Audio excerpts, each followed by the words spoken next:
সম্মানিত দর্শক শ্রোতা, আসসালামু আলাইকুম। আজকের বিষয় হচ্ছে নেক্সট প্রধানমন্ত্রী তারেক রহমান নয়, শেখ হাসিনা হবেন। সেই কারিকুলাম এবং সেই পদক্ষেপ সম্পূর্ণ কমপ্লিট হয়েছে, সে বিষয়ে আপনাদের সাথে সংক্ষেপে আলোচনা করছি। দেখেন, প্রথমেই বলে নেই, এই শেখ হাসিনা গত 15 বছর এক টার্ম ক্ষমতায় কিভাবে ছিল, বাংলার ইতিহাসে নেয়া বিশ্বের কোনো ইতিহাসে নির্বাচিত অর্থাৎ জনগণের প্রত্যক্ষ ভোটে 3 বার প্রধানমন্ত্রী হওয়া ফ্যাসিজম ছাড়া কেউ হতে পারে না, খুবই কম, রেয়ার। প্রথমবার হওয়া যায়, সর্বোচ্চ দ্বিতীয়বার, তৃতীয়বার হওয়ার কোনো সম্ভাবনা থাকে না যদি ফ্যাসিজম না থাকে, ফ্যাসিস্ট না হয়ে ওঠে। সেখানে প্রধানমন্ত্রী শেখ হাসিনা 4 বার প্রধানমন্ত্রী হয়েছেন একটা। কিভাবে হয়েছেন সে বিষয়ে আগে আপনাদের বলি। এই 4 বার যে তিনি প্রধানমন্ত্রী হয়েছেন, বিশ্বের কোনো রাষ্ট্র তাকে কিন্তু তার বিষয়ে তাকে প্রধানমন্ত্রী হিসেবে গ্রহণ করেনি বা প্রতিবাদ করেনি, প্রতিবেদন দেয়নি এবং তাকে এই নির্বাচনকে রিসিভ করেনি। সবাই করেছে, এমন কোনো রাষ্ট্র তার প্রতিপক্ষ হয়নি। এটার কারণ হচ্ছে এই বাংলাদেশে জঙ্গি, সন্ত্রাসী, উগ্রবাদী, মৌলবাদী এবং খেলাফতি রাষ্ট্র কায়েম করতে চায়। এই কথাগুলো প্রতিষ্ঠিত করতে পেরেছে শেখ হাসিনা বিশ্বের সকল রাষ্ট্রে। এই প্রতিষ্ঠিত করার কারণে সেখানে শেখ হাসিনাকে সহযোগিতা করেছে ভারতবাসী। ভারত তারা সহযোগিতা করায় যে বাংলাদেশে যদি শেখ হাসিনা ক্ষমতায় না থাকে তাহলে জঙ্গি রাষ্ট্রে রূপান্তরিত হবে, খেলাফতি রাষ্ট্রে রূপান্তরিত হবে, হিজবুত তাহরীর রাষ্ট্রে রূপান্তরিত হবে, সন্ত্রাসী রাষ্ট্রে রূপান্তরিত হবে। আর যদি সেটা হয় তা ভারত সহ পশ্চিমা রাষ্ট্রেও এর প্রভাব পড়বে। বিদেয় শেখ হাসিনার নির্বাচনকে কেউ অবমূল্যায়ন করতে পারেনি এবং প্রধানমন্ত্রী হিসেবেও কেউ অগ্রহণযোগ্য করে তুলতে পারেনি। এখন বিষয় হচ্ছে এই কিভাবে তারা প্রতিষ্ঠিত করেছে। কারণ বাংলাদেশের দ্বিতীয় বৃহত্তম দল হচ্ছে বিএনপি। এই বিএনপি 2001 সাল থেকে 5 সাল পর্যন্ত ক্ষমতায় ছিলেন। সেখানে আপনারা তাদের এত বিস্তারিত বললে অনেক সময় লাগবে, আমরা স্ক্রিনে দিয়ে দিই, সেখান থেকেও দেখে নেবেন। গত 5 বছরে তাদের যে কার্যক্রম, প্রথম কার্যক্রম হয়েছে তারা বাংলা ভাইয়ের উত্থান ঘটিয়েছিলেন। এরপরে 10 ট্রাক অস্ত্র এনেছিলেন অবৈধভাবে। এরপরে এই বিএনপি আমলে 21-এ গ্রেনেড হামলা হয়েছিল। এই বিএনপির আমলে হিজবুত তাহরীর সংগঠনের উগ্রবাদিত্ব কায়েম হয়েছিল। এই বিএনপির আমলে 64টা জেলায় একই সময় একই টাইমে বোমা বিস্ফোরণ ঘটিয়েছিল। এই বিএনপির আমলে এই জিএমবি প্রতিষ্ঠিত হয়েছে। এই বিএনপির আমলে রাজাকার আলবদর আল শামসকে এমপি মন্ত্রী বানিয়েছে। এই বিএনপির আমলে 5 বছরে 5 বারে বিশ্ব চ্যাম্পিয়ন হয়েছে দুর্নীতিতে। এই যে বিষয়গুলো, এটা প্রধানত বললাম, তা হাজার হাজার অভিযোগ আছে। এই অভিযোগগুলো, পেপার পত্রিকার কাটিংগুলো এই ভারতের সহযোগিতায় শেখ হাসিনা বিশ্বের সকল রাষ্ট্রের সকল জায়গায় সেটিং করতে পেরেছে। যে দেখেন, আমার এগেনিস্টে যদি আপনারা বিএনপিকে সমর্থন করেন, তাহলে এই দেশটা জঙ্গিতে পরিণত হবে, বাংলা ভাইয়ের পরিণত হবে, জেএমবির পরিণত হবে, তারপরে বোমা তৈরির কারখানা হবে, এরপরে এখান থেকে ট্রেনিং করা হবে, এইটা হবে একটা খেলাফতি রাষ্ট্র। সুতরাং যদি খেলাফতি রাষ্ট্র করা হয়, তাহলে ভারত সহ পশ্চিমা রাষ্ট্রগুলো এটার হুমকিতে পড়বে। শেখ হাসিনা এই বিষয়গুলো সারা বিশ্ববাসীকে বুঝাতে সক্ষম হওয়ার কারণে 4 বারে তিনি প্রধানমন্ত্রী হতে পেরেছেন। এমনকি তিনি আমৃত, অর্থাৎ 100 বছরও প্রয়োজনে তিনি প্রধানমন্ত্রী থাকতে পারতেন। এখন বিষয় হলো তিনি কেন পালিয়ে গেলেন বা চলে গেলেন, স্থান পরিবর্তন করলেন। বিষয়টা হচ্ছে, শান্তিতে নোবেল পুরস্কার ডক্টর মোহাম্মদ ইউনূস, তিনি আন্তর্জাতিকভাবে একটা পরিচিত মুখ। এমনকি মার্কিন যুক্তরাষ্ট্রে ডেমোক্রেট পার্টির ডেমোক্রেটের যে ফাউন্ডেশন এর দাতা তিনি, এবং সবচেয়ে শুভাকাঙ্ক্ষী তিনি। সেই শুভাকাঙ্ক্ষীর কারণে হিলারি ক্লিনটন ফেল করার কারণে তিনি এই মেকানিজমটা করতে পারেনি। আস্তে আস্তে মেকানিজম করে যখন জো বাইডেন ক্ষমতায় আসলো, আপনারা সকলেই জানেন মার্কিন যুক্তরাষ্ট্রের ক্ষমতাধর রাষ্ট্রেও এই রাষ্ট্রের কথায় সকল রাষ্ট্র ওঠা বসা করে, এমনকি জাতিসংঘ এর বিরোধিতা করতে পারে না।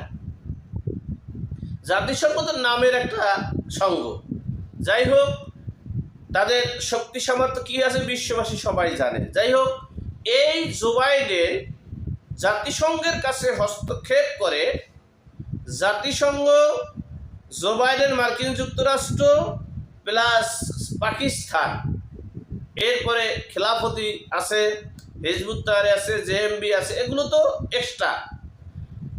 এই জো বাইডেন মানে জাতিসংঘ, পাকিস্তান প্লাস ডক্টর ইউনূস, এই মেকানিজমে একটা উত্তাল আবহাওয়া তৈরি হয়েছে, একটা জঞ্জাল তৈরি হয়েছে।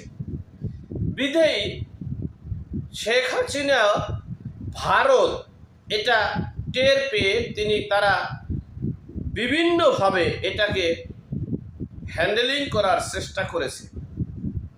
পরবর্তীতে না পেরে নিজেদের স্বার্থ রক্ষার জন্য এদিকে আবার শেখ হাসিনা একটু সম্পর্ক করতে গিয়েছিল চীনে, বিদেয় এখানেও তাদের একটু ঘাত প্রতিঘাতের একটি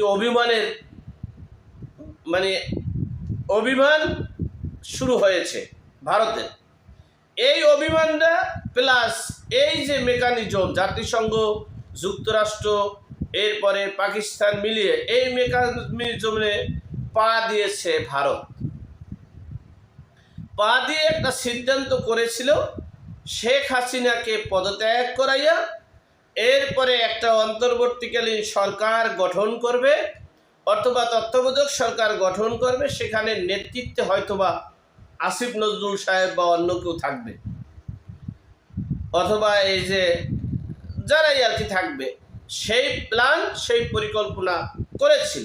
কিন্তু এই যে কুক যে হয়েছে, এর ভিতরেই আবার 3রা আগস্ট সেনাবাহিনীর ভিতরে একটা বিপদগামী হয়তো বা হতে পারে, এটা আমার ভুল হলে মাফ করবেন, এটা কু হতে পারে।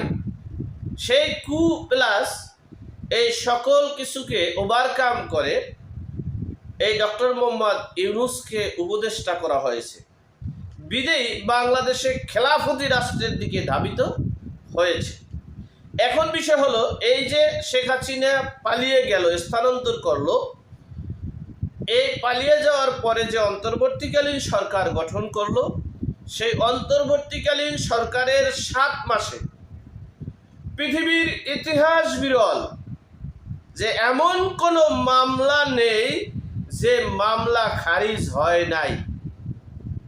পৃথিবীর ইতিহাস বিরল যেখানে 21শে আগস্ট গ্রেনেড হামলার মতো মামলা একবারে খারিজ, অর্থাৎ এই হামলা, এই হত্যাকাণ্ড আসমান থেকে হত্যাকাণ্ড হয়েছে, এটা বিশ্ববাসীর কাছে আবার পৌঁছতে পেরেছে। এরপরে হলো 10 ট্রাক অস্ত্র মামলা, এটাও বিশ্ববাসীর কাছে পৌঁছতে পেরেছে। এরপরে এই যে জেএমবি, এই যে হিজবুত তাহরীর প্রতিষ্ঠিত হয়েছে, সেটাও পৌঁছতে পেরেছে। এই অন্তর্বর্তীকালীন সরকারের উপদেষ্টা বলেছেন 3 তারিখ আমরা পদক্ষেপ নিয়েছি, আমরা তো জানতাম না এই সরকার এভাবে, এই হাসিনা এভাবে পালিয়ে যাবে। যদি আমরা 3 তারিখ 5 তারিখ 3 তারিখের পর থেকে পরিকল্পনা করেছি সশস্ত্র যুদ্ধের মাধ্যমে এই হাসিনার পতন করাবো, অর্থাৎ হাসিনাকে কতল করার জন্য এই প্ল্যান পরিকল্পনা ছিল, বিধেই হাসিনা পদত্যাগ না করে স্থান চেঞ্জ করেছেন। এটা হলো মূল কথা। হাসিনা পদত্যাগ না করে, অর্থাৎ পদত্যাগ, যেহেতু তাকে হত্যা করা হবে, সে তো বাংলাদেশ থাকতে পারবে না, তাহলে তিনি পদত্যাগ কেন করবেন? এজন্য তিনি স্থানান্তর করেছেন, অর্থাৎ পালিয়ে গিয়েছেন। এই যে যাওয়ার পরে, এরপরে দেখেন এই গত 7 মাসের যত মামলাগুলো ছিল, হত্যাকাণ্ডের মামলা, যাবজ্জীবন কারাদণ্ডের মামলা, এরপরে যত মামলা, এরপরে প্রায় 7,000 মামলা খারিজ করেছে এক নোটিশের মাধ্যমে। এরপরে বিশ্ববাসীর কাছে প্রমাণ করতে পেরেছেন, আবার সেই কথাটাই পিছনে রেখে আসছিলাম, সেই কথাটাই প্রমাণ করতে পেরেছেন যে আমি আসার পর এই কাণ্ডগুলো হয়েছে। এরপরে বিএনপি কি কাণ্ড করেছে, ব্যক্তিগতভাবে বিএনপি বাংলাদেশে 177টি ডাকাতি হয়েছে, দুর্ধর্ষ ডাকাতি।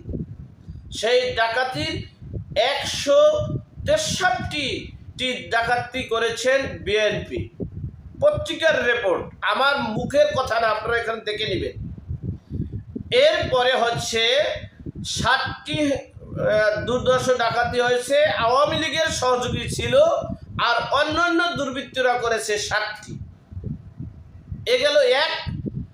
2 নম্বর হচ্ছে সারা বাংলাদেশে বিএনপি এই চাঁদাবাজি, দখলবাজি, নৈরাজ্য, লুটপাটের জন্য নিজেরা দ্বন্দ্বের কারণে প্রায় 600 লোক মৃত্যুবরণ করেছে, আর প্রায় 5,000 লোক এখনো হাসপাতালে চিকিৎসাধীন আছে। গেল এরপরে দেখেন গতকালকেও তারা দখলবাজির জন্য 2 গ্রুপ সংঘর্ষে গড়িয়ে পথচারী হত্যা হয়েছেন, মৃত্যুবরণ করেছেন। বাংলাদেশে বিএনপি সাংবাদিকদেরকে হত্যা করেছেন। গতকালকে 2 জন সাংবাদিকের উপরে হামলা করে তাদেরকে মুমূর্ষ অবস্থায় হাসপাতালে রেখেছেন।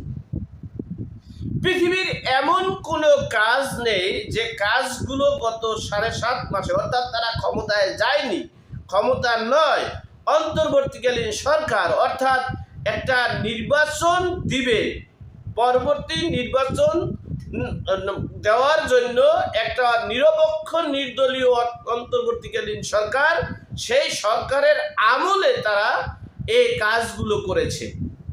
পৃথিবীর এমন কোনো জঘন্য কাজ নেই যে কাজগুলো বিএনপি, জামাত, শিবির হেফাজত করেনি। পত্রিকার মাধ্যমে সেই পত্রিকার কলামগুলো কেটে সুন্দর করে এই শেখ হাসিনা, এই আওয়ামী লীগ, এই ভারত, তারা বিশ্বের সব রাষ্ট্রে পৌঁছে দিতে পেরেছেন যে আমি গত 15 বছর যে কথাগুলো বলেছি আপনারা আমাকে অপরাধী মনে করছেন, আপনারা আমাকে এটা মনে করেছেন, আপনারা আমাকে মনে করেছেন আমি ক্ষমতার পাগল। নো, আমি দেশটাকে রক্ষা করার জন্য, দেশের জনগণকে রক্ষা করার জন্যই এই কাজগুলো করেছি। এটা প্রমাণ করতে সক্ষম হয়েছে বিধেয়ী। নেক্সট, এই যে বিএনপিকে বাংলাদেশের বিশ্বের এমন কোনো রাষ্ট্র নেই যে কেউ তাদেরকে বিশ্বাস করছে, একমাত্র পাকিস্তান ছাড়া। তাও পাকিস্তানের পরম বন্ধু হলো জামাত শিবির আর হিজবুত তাহরীর, এর পরের দাম হলো বিএনপি। সুতরাং বুঝতে হবে যে বিএনপির অবস্থানটা কোথায়। আর একটা বিষয় হচ্ছে তারেক রহমান যে এই লন্ডনে গত 16-17 বছর থাকলো, আন্তর্জাতিকভাবে তার একটা সেইভাবে আজ পর্যন্ত আপনারা দেখছেন কিনা জানি না, আমার জানাটা ভুলও হতে পারে, আন্তর্জাতিক মিডিয়া প্রচার প্রসারণা আন্তর্জাতিকভাবে তার একটা যে যোগ্যতাটা পিনাকির আছে, যে পিনাকি সাহেব ইচ্ছা করলে তার চেয়েও, আমার মনে হচ্ছে, তবে আমার ধারণাটা ভুল হতে পারে, ব্যক্তি তো দোষে গুণের ঊর্ধ্বে নয়, তার অনেক দোষ আছে, এটা অস্বীকার করার, কিন্তু যোগ্যতার দিক থেকে ইন্টারন্যাশনালি ভাবে তা পিনাকির ভালো। যাই হোক, সর্বোপরি কথা হচ্ছে এই বাংলাদেশের যে কার্যক্রমটা আছে সারা বিশ্ববাসীর কাছে ফুটিয়ে তোলার কারণে হয়তোবা শেখ হাসিনাও যদি প্রধানমন্ত্রী না হয়, নেক্সট প্রধানমন্ত্রী আওয়ামী লীগের হবে, এমনটাই সকল বিশ্বের যে ইন্টারন্যাশনাল তথ্য, সেই তথ্যটা আপনাদের কাছে উপস্থাপন করছি কেবলমাত্র। আল্লাহ আমাদের সকলের সঠিক জ্ঞান দান করার তৌফিক দান করুক। আল্লাহ আমাদের বিপদ আপদ বালা মুসিবত থেকে হেফাজত করুক। আমিন। আসসালামু আলাইকুম।